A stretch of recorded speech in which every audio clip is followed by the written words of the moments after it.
bantu bacu meze mute?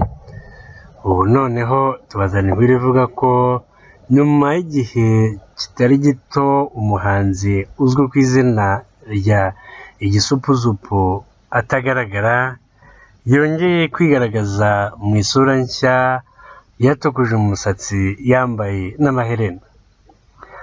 Abakunda gukoresha cyane imbuga nkoranyambaga batunguwe ndetse banatangazwa n'amafoto y'umuhanzi Nsengiyumva wamenyekanye nka Igisupusupu afite imirimbo y'ubwiza ku mubiri we. Amafoto y'uyu muhanzi utari muto mu myaka yasohotse akurikira integuza y'indirimbo cover nshya yitegura gusohora mu minsi iri imbere. Aya mafoto atandukanye amugaragaza mu isura nshya atamirije imirimbo y'ubwiza bitandukanye n'uko abantu bari basanzwe bamuzi. Uyu muhanzi wari umaze igihe atagaragara mu muzika yongeye gukangura abibazaga aho yagiye, hasohoka amafoto ye yambaye amaherena, yatukuje umusatsi ndetse anambaye imirimbo itandukanye.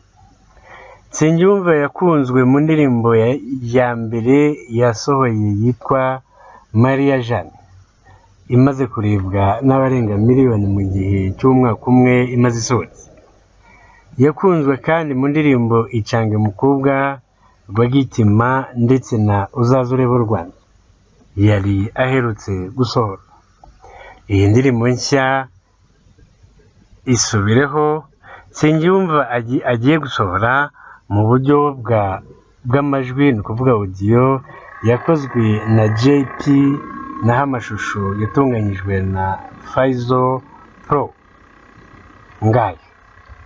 Nguko indirimbo nijya ahagaragara ibyayo n'ibiyirimo bizamenyekana, ubwo wenda iby'amashusho bizaza hanyuma. Tubaye tubashimiye, tubibutsa gukora subscribe bituma mubona video zacu zigisohoka. Tubaye tubashimiye, naho butaha, bye bye.